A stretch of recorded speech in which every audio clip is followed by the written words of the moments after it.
The night my life cracked open, I was laughing at a story I had already heard 3 times, completely unaware that everyone around the table knew something about me that I did not. That is the cruelest kind of betrayal, the kind that does not announce itself but settles quietly into familiar rooms and waits for you to trust it.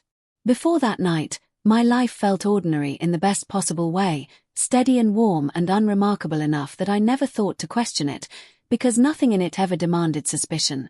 I had a family that gathered often, not out of obligation but out of habit, the kind of closeness built over years of shared routines rather than grand declarations, and I had a best friend who fit into those routines so seamlessly that I sometimes forgot she had not always been there. If someone had asked me to name the most stable thing in my life, I would not have said my job or my home or even my sense of self. I would have said the way she sat at our kitchen table as if she belonged to us by blood rather than choice. Her name was Mara, and she had been in my life for so long that my memories of becoming an adult included her automatically, like background music that you only notice when it stops. She knew which mug my mother preferred and which subjects my brother avoided. She knew how to time her arrival so that dinner was always just about to be served, and she knew me in the way only someone who has watched you through different versions of yourself can claim to know you. When people asked how we met, I never bothered with details, because the truth was that it no longer mattered. She was simply there, folded into my life so completely that removing her would have felt like removing a limb. My mother adored her, not in a performative way but in a deeply sincere one, the kind of affection she rarely offered to anyone outside the family. Mara was attentive without being intrusive, helpful without being showy, always ready to listen in a household where listening was often in short supply. My mother would say things like, "She understands people," with a quiet admiration that carried weight, and I took pride in that approval as if it reflected well on me too, as though choosing Mara as my closest friend had been a small act of good judgment that confirmed I was doing something right with my life. My brother treated her with a respectful ease that he reserved for very few people, engaging her in long conversations about work and current events while barely glancing at his phone, which for him was a sign of genuine interest.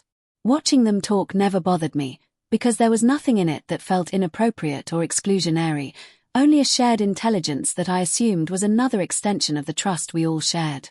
I had never been the jealous type, not with friends and certainly not with family, and that confidence felt earned rather than forced. Mara and I spoke every day, sometimes in quick exchanges that barely counted as conversations, sometimes in long stretches that drifted from trivial observations to private reflections without any clear boundary between them. She knew when I was tired before I said it out loud. She noticed changes in my mood that even I had not fully processed yet, and she had a way of reframing my worries that made them feel smaller, more manageable, as though she were holding them up to the light and showing me their harmless edges. I trusted her perspective because it had never failed me, or at least I believed it had not. There were moments, looking back, that stand out now with an uncomfortable clarity, but at the time they blended into the background of daily life so smoothly that I never thought to isolate them. She would occasionally answer questions directed at me, not interrupting exactly, but stepping in with an efficiency that felt helpful rather than presumptuous. She would soften my statements when relaying them to others, smoothing over what she called my intensity, and I let her, because I believed she understood me well enough to do so accurately. When she joked about being my interpreter, I laughed along, taking it as affection rather than control. Our family dinners were predictable in a way that felt comforting, a fixed point in the week where conversation flowed easily and no one felt the need to perform. Mara was there often, sometimes invited explicitly, sometimes simply assumed, and no one questioned it because her presence felt natural, almost expected. She brought desserts, remembered birthdays, asked after distant relatives with a level of detail that impressed everyone, and I watched the ease with which she navigated these interactions with a mixture of admiration and relief, grateful to have someone beside me who made social spaces feel lighter rather than heavier. I did not notice when the balance began to shift, because shifts rarely announce themselves, and this one was subtle enough to hide behind familiarity. It was nothing dramatic, nothing that would have justified concern on its own, just a gradual sense that conversations were happening around me rather than with me, that decisions were being discussed and settled in tones that suggested they had already been agreed upon elsewhere. When my mother mentioned plans I did not remember being part of, I assumed I had simply forgotten, and when my brother referenced opinions I did not recall expressing, I blamed my own inattention. Mara remained constant through all of it, still calling, still checking in, still offering her steady presence as she always had, and that consistency reassured me when fleeting doubts brushed against my awareness. If something were wrong, truly wrong, I told myself I would feel it in our connection first, and I felt nothing but familiarity, which I mistook for safety. There is a particular comfort in believing that the people closest to you would never reshape your reality without your consent, and I held on to that belief with the confidence of someone who has never had reason to question it. The night everything changed did not begin differently from any other, which is perhaps why it has lodged itself so deeply in my memory, every detail sharpened by hindsight. We were gathered around the table, plates half cleared, wine glasses refilled more out of habit than desire, the conversation drifting lazily between stories and opinions that did not require much emotional investment. Mara was seated across from me, close enough that I could read her expressions easily, and she caught my eye more than once, smiling in that familiar way that had always felt like reassurance. At some point, my mother brought up a topic that surprised me, not because it was sensitive, but because it was framed as something already settled. She spoke carefully, her tone measured, and as she explained, she glanced at Mara briefly, almost unconsciously, before looking back at me. I remember feeling a flicker of confusion, the sense that I had missed a step in a conversation that must have happened earlier, and I opened my mouth to ask for clarification. Before I could, Mara spoke, gently and confidently, filling in details I did not recognize as my own. She referenced concerns I had never voiced, hesitations I did not remember expressing, and she did it with such ease that no one questioned her accuracy.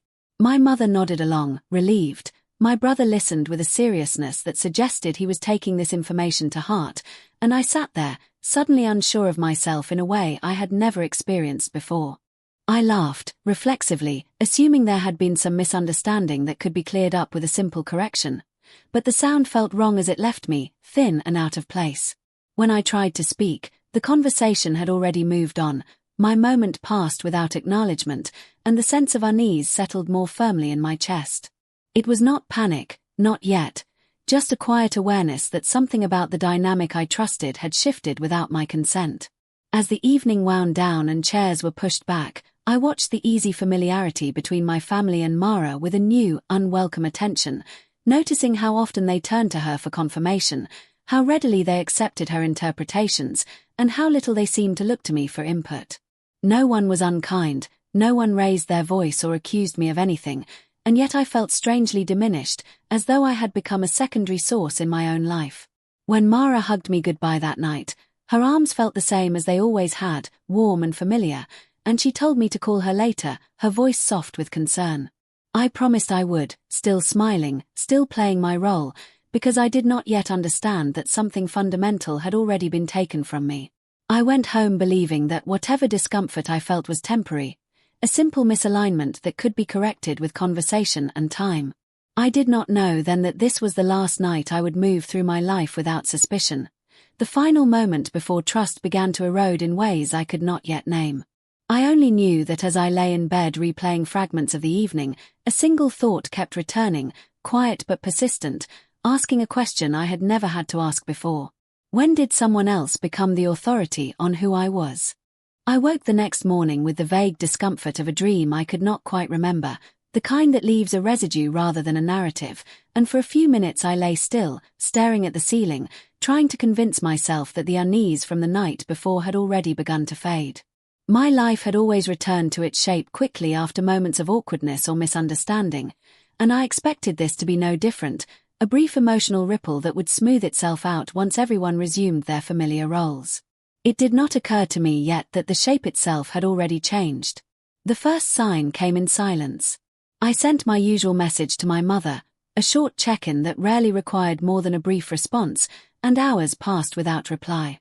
When she finally answered, her tone was warm but careful, affectionate yet oddly restrained, as though she were choosing each word with intention rather than habit. I reread her message more than once, searching for something concrete to react to, but there was nothing overtly wrong, only an absence of the ease that had always been there before.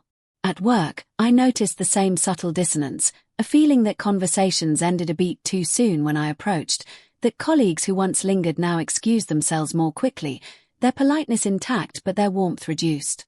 No one avoided me outright, and no one treated me with hostility, which made the shift harder to name and easier to dismiss.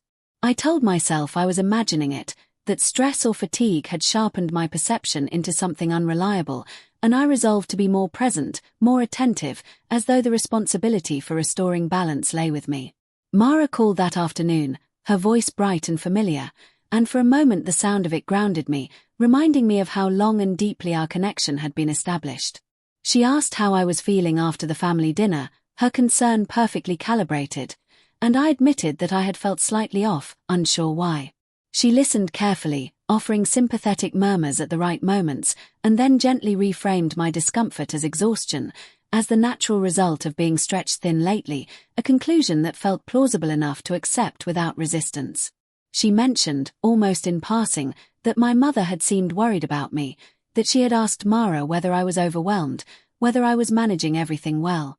The information landed softly, wrapped in concern rather than accusation, and I felt a brief pang of guilt for not having reassured my family more explicitly.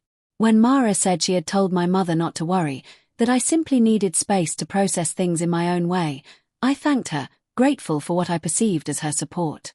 It was only later, replaying the conversation in my mind, that I noticed the imbalance in it, the way she had spoken on my behalf without checking whether her interpretation aligned with my reality. At the time, though, it felt like relief, like someone else carrying a weight I had not realized I was struggling to hold. Over the next few days, small moments accumulated into something heavier, each one insufficient on its own to justify alarm, but together forming a pattern I could no longer ignore. My brother cancelled plans we had made weeks earlier, citing work obligations he had never before let interfere with our time, and when I suggested rescheduling, his response was non-committal, his usual decisiveness replaced by something cautious. When we did speak briefly on the phone, his tone was polite but distant, as though he were engaging with a version of me he did not fully trust.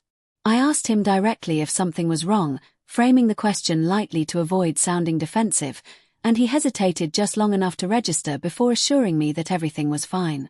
The pause lingered after the call ended, louder than any words he might have spoken, and I found myself replaying it, wondering what calculation had taken place in that silence. Family gatherings became less frequent, and when they did occur, I was sometimes informed rather than invited, included as an afterthought rather than an assumption. Each time, the explanation was reasonable, even considerate, and yet the cumulative effect was isolating, as though my presence required justification. I noticed that Mara was still there, still included, her role unchanged, and the contrast unsettled me in ways I struggled to articulate even to myself. What frightened me most was not exclusion but reinterpretation. Casual remarks I made were met with concerned looks, my humor occasionally received as seriousness, my seriousness softened by others before it could land. I felt as though I was speaking a language everyone else had subtly agreed to translate differently, and the effort of correcting those translations began to feel exhausting before I ever attempted it. I tried to address this gently with my mother one afternoon, choosing a quiet moment when we were alone, hoping to clear whatever misunderstanding had taken root. I spoke carefully, describing my sense of distance without assigning blame, and watched her expression tighten with a concern that felt disproportionate to my words. She reassured me quickly, telling me that everyone loved me, that no one was upset, but her insistence carried an undercurrent of something else, a desire to soothe rather than to understand. She asked if I was feeling supported, if I had been overwhelmed lately, and the questions felt less like curiosity and more like confirmation, as though she were checking boxes on a list that already existed. When I said I felt fine, that I was simply confused by the shift I was sensing, she smiled gently and suggested that I talk to Mara, who had mentioned that I might be having a hard time articulating what I needed. The ground shifted beneath me then, not violently, but decisively. I realized that conversations about me were happening without me present, that interpretations of my inner life were circulating as fact, and that the source of those interpretations was someone I had never thought to question. The betrayal, when it finally began to take shape in my mind, was so implausible that I resisted it instinctively, pushing the thought away because accepting it would require me to reevaluate years of trust. Mara remained consistent through all of this, checking in frequently, offering reassurance, positioning herself as my advocate in a world that suddenly felt slightly hostile. She spoke of my family with empathy, acknowledging their concern, and framed herself as a bridge between us, someone who understood both sides and wanted to help maintain harmony. There was no malice in her tone, no overt manipulation I could point to, and that ambiguity kept me suspended between doubt and disbelief. The realization did not arrive in a single dramatic moment but crept in gradually, pieced together through overheard fragments and mismatched reactions. I caught a portion of a conversation one evening, voices drifting from another room, my name mentioned in a context that felt unfamiliar, and I paused, not intending to eavesdrop but unable to walk away. What I heard was not a lie in the traditional sense, not a fabrication that could be disproven, but a narrative shaped by selective emphasis, by concern presented as fact. They spoke about me as though I were fragile, uncertain, prone to misjudgment, and as I listened, I understood with a sickening clarity that this version of me had been constructed carefully, lovingly even, by someone who claimed to know me better than anyone else. The language was gentle, the intentions seemingly good, and that was what made it so effective. No one questioned a story told in the name of care. I did not confront Mara after that, nor did I rush to correct the narrative, because something in me recognized that explanation would only deepen the impression that I was unstable, defensive, unable to see myself clearly. Instead, I withdrew slightly, not out of strategy but out of self-preservation, conserving my energy as the emotional terrain around me shifted into unfamiliar territory. What hurt most was not the loss of trust, though that wound ran deep, but the speed with which perception had changed, the ease with which a life I recognized had been replaced by one I barely recognized at all. Lies, I learned then, do not need to be dramatic to be destructive. They only need to be consistent, spoken with enough confidence to become invisible. By the end of that week, I understood something fundamental had been taken from me, something intangible yet essential, and that reclaiming it would not be as simple as telling the truth. The story of who I was had already moved faster than I could follow, carried forward by voices I had once welcomed without hesitation. And somewhere in the middle of that realization, a quieter understanding began to form, one that did not frighten me so much as steady me, anchoring my thoughts as the ground continued to shift. If my life was being rewritten without my consent, then explaining myself was no longer the solution. There is a peculiar kind of exhaustion that comes from defending a version of yourself that no one seems interested in hearing, and once I recognized it, I stopped trying to push through it. The decision was not dramatic or impulsive, it arrived quietly, the way acceptance sometimes does, when resistance no longer feels productive. I did not announce it to anyone, did not frame it as a boundary or a strategy, because at that point I was not interested in being understood, only in preserving what little clarity I still had. I began by doing less, not in a way that drew attention, but in ways that went unnoticed at first.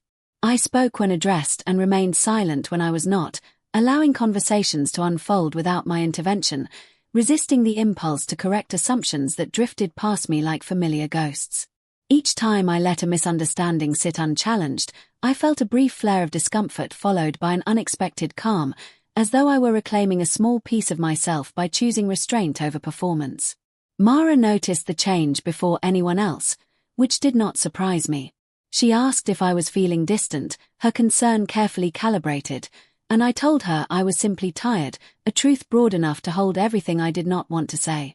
She offered to talk, to help me work through whatever was weighing on me, and for the first time since this shift began, I declined without explanation. The pause on the other end of the line was brief but telling, and when she spoke again, her voice carried a note of uncertainty I had never heard before. I did not withdraw completely from my family, but I altered the way I showed up, removing myself from the center of discussions about my life and allowing others to speak freely without seeking my validation. It was unsettling to listen to people describe my thoughts and intentions with confidence, but I reminded myself that correcting them would only reinforce the narrative that I was confused or defensive.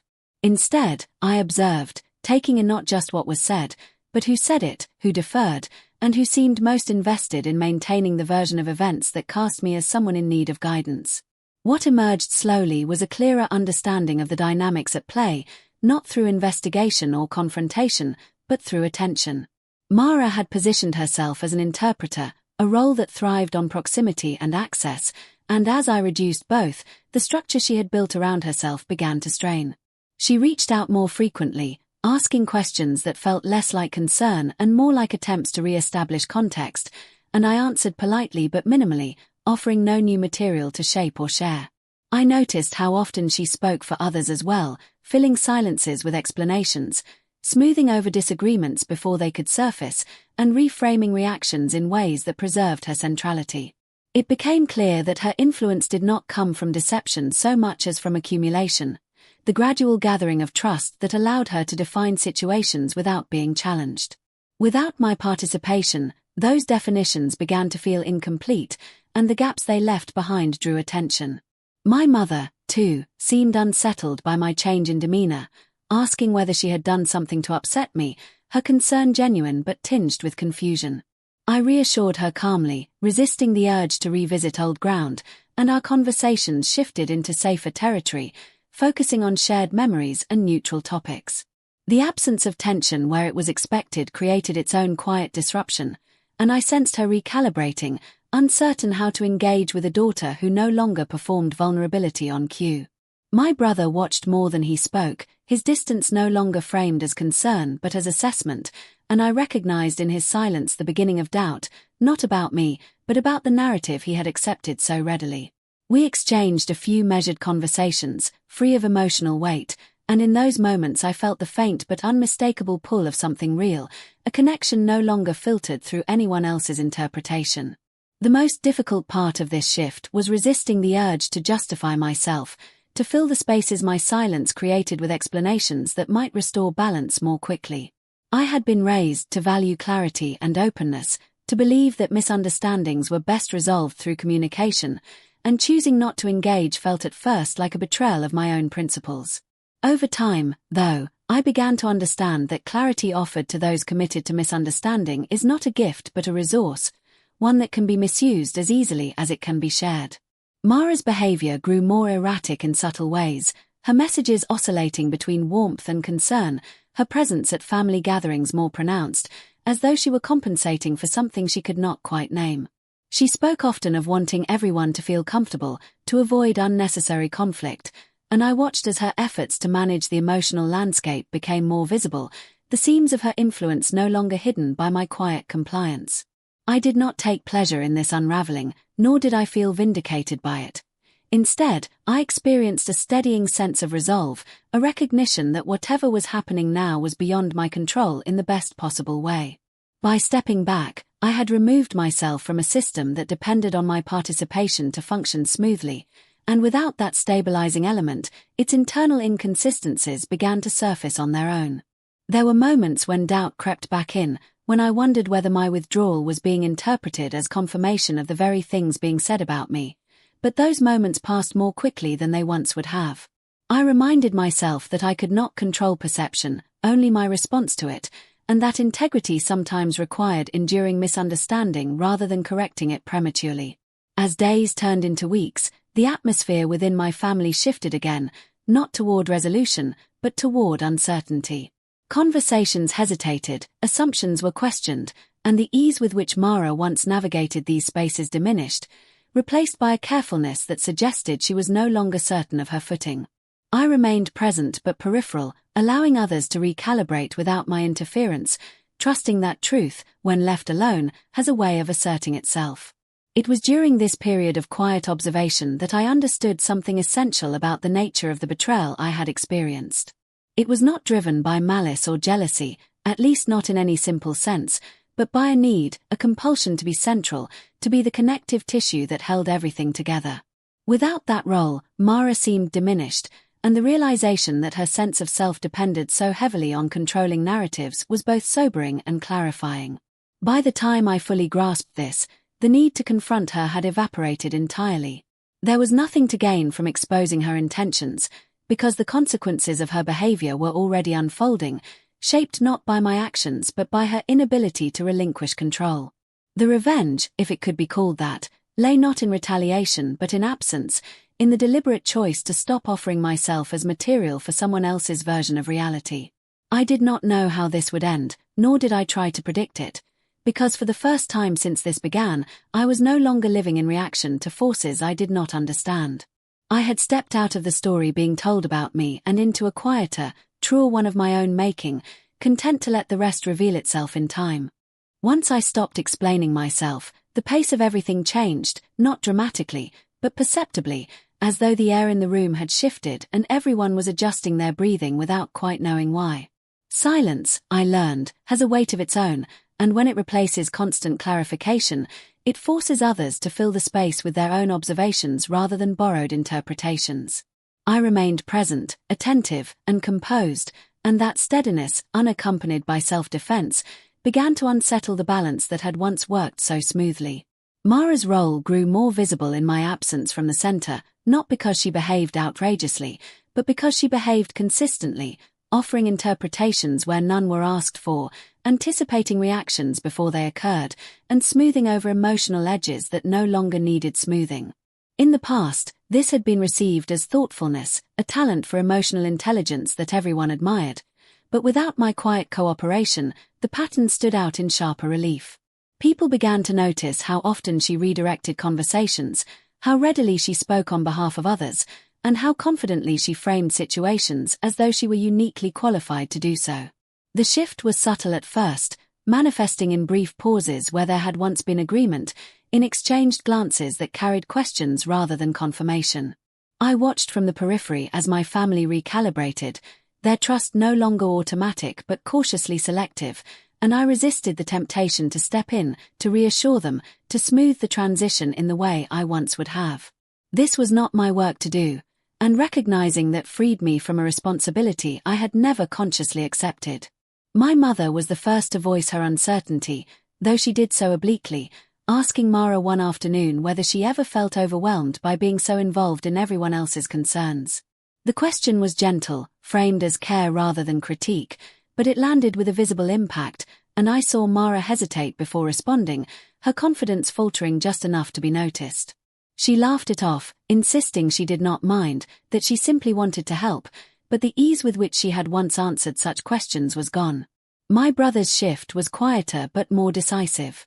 He began asking questions directly rather than accepting explanations secondhand, reaching out to people without mediation, and drawing his own conclusions based on what he observed rather than what he was told.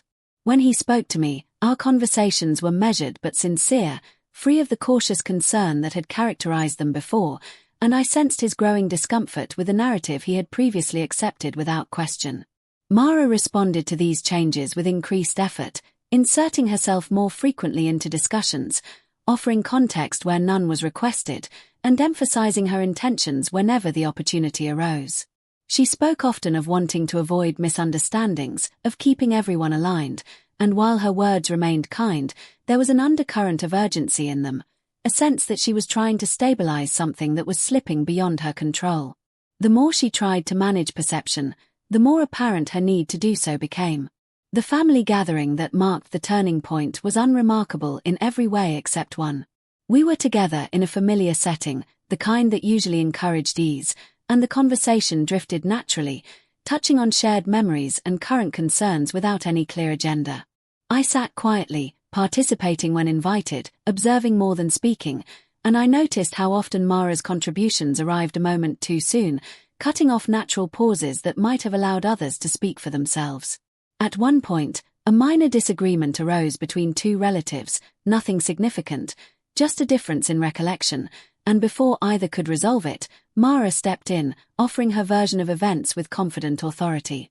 The room fell briefly silent, and in that silence, something shifted. One of them corrected her, gently but firmly, and for the first time, her account did not go unchallenged. The correction was small, almost trivial, but its effect was disproportionate, creating a ripple of awareness that moved through the room. What followed was not confrontation but recognition. Others began to recall similar moments, small inconsistencies they had previously dismissed, and the cumulative effect was undeniable. Mara's strength, the very thing that had earned her trust, revealed its other side, a tendency to occupy emotional space that did not belong to her, to define experiences she had not lived. Her darkest secret, though no one named it as such, became clear in that moment. She did not simply care deeply, she controlled quietly, and that control depended on being unseen. I felt no triumph as this realization took hold, only a profound stillness, a sense that something inevitable was finally occurring.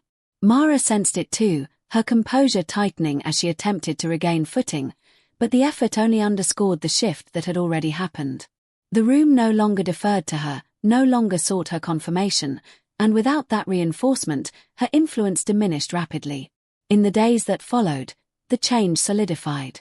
Invitations that once included Mara by default no longer did, conversations bypassed her without hesitation, and the centrality she had cultivated so carefully evaporated.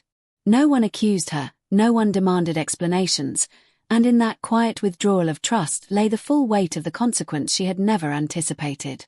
She reached out to me once, her message polite but strained, suggesting we talk, and I declined with the same calm brevity I had practiced for weeks. My family did not gather to discuss what had happened, nor did they seek my perspective as a corrective, and I was grateful for that restraint. Instead, they adjusted naturally, their relationships reorganizing around a clearer understanding of one another, and slowly, tentatively, they began to meet me where I was rather than where they had been told I should be. Apologies came in small, sincere moments, never theatrical, and I accepted them without revisiting the past, because the past no longer required explanation. Mara faded from our lives not with drama but with absence, her presence no longer necessary to maintain harmony, her role rendered obsolete by the very people she had once guided so confidently.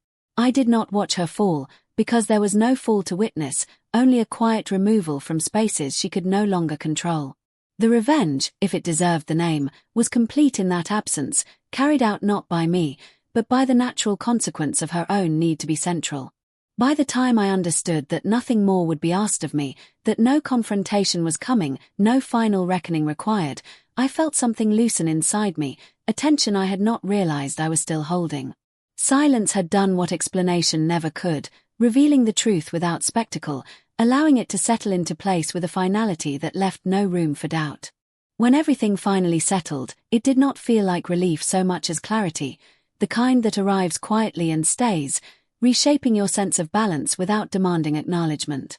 There was no single morning where I woke up and felt victorious, no moment of celebration or release, only the steady recognition that the life I was living now belonged fully to me again. The absence of tension, of second-guessing, of invisible negotiations over my own identity was its own confirmation that something fundamental had ended. My family adjusted in small, deliberate ways, the kind that do not announce themselves but become visible over time through consistency. My mother began calling me again without preamble, her voice warm and unguarded, our conversations drifting naturally rather than circling around unspoken concerns. She did not apologize in a formal sense, nor did she revisit the period of distance explicitly, but there was a softness in her attention that acknowledged more than words could have. I understood then that accountability does not always arrive as confession. Sometimes it takes the form of changed behavior, of trust offered back without conditions. My brother's presence returned gradually, not as an attempt to make amends, but as a renewed engagement that felt earned rather than obligatory. We spent time together without intermediaries, speaking plainly, disagreeing when necessary, and allowing our differences to exist without interpretation. In his steadiness, I recognized a respect that had not been absent so much as misplaced, redirected through someone else's lens and now recalibrated with intention. What struck me most during this period was how little needed to be said to restore what had been disrupted. Once the distortion was removed, the relationships that mattered found their way back to equilibrium on their own, guided by familiarity and genuine connection rather than explanation. I did not reclaim my place through argument or revelation, but through presence, through the simple act of showing up as myself without asking permission to be understood. Mara did not disappear in a dramatic sense, nor did she attempt to reinsert herself forcefully into our lives. She faded in the way people do when their relevance is no longer sustained by access, her messages infrequent and increasingly formal, her tone careful, as though she were navigating a space where she no longer knew the rules. I did not respond beyond polite acknowledgement when necessary, and eventually even that became unnecessary, the distance solidifying into something permanent and unremarkable. I learned later, through passing comments and quiet observations, that she had struggled to maintain the same closeness in other areas of her life, that without a central role to occupy, her relationships lacked the intensity she had relied on. It was not satisfaction I felt upon hearing this, but a sober understanding of the cost of building identity around control rather than connection. Her downfall, if it could be called that, was not something I orchestrated or even desired, but it was final nonetheless, a consequence she could not escape because it was rooted in who she had chosen to be. As for me, I found myself approaching my life differently, more attentive to the subtle exchanges that shape relationships, less willing to outsource my voice for the sake of harmony. I no longer assumed that silence meant agreement or that concern always arrived without agenda, and this awareness, rather than making me guarded, made me precise. I listened more carefully, spoke more deliberately, and trusted my own perceptions in ways I had not before, grounded in the knowledge that clarity begins internally before it can exist anywhere else. The story did not end with reconciliation or closure in the conventional sense, because there was nothing left to resolve once the truth had settled into place. There were no lingering questions about who had been wrong or what should have been done differently, only the understanding that some betrayals alter the architecture of trust so completely that rebuilding in the same shape is neither possible nor desirable. What replaced it was simpler and stronger, a structure built on directness and mutual accountability rather than mediation. Looking back now, I can see how easily the life I once had could have continued along that altered path if I had kept explaining, kept softening myself to fit a narrative that was never mine. The revenge I carried out was not loud or satisfying in the way stories often promise, but it was absolute, because it removed the one thing Mara could not survive without: access to my inner life and the authority to define it. In choosing silence over spectacle, I reclaimed not just my reputation, but my autonomy.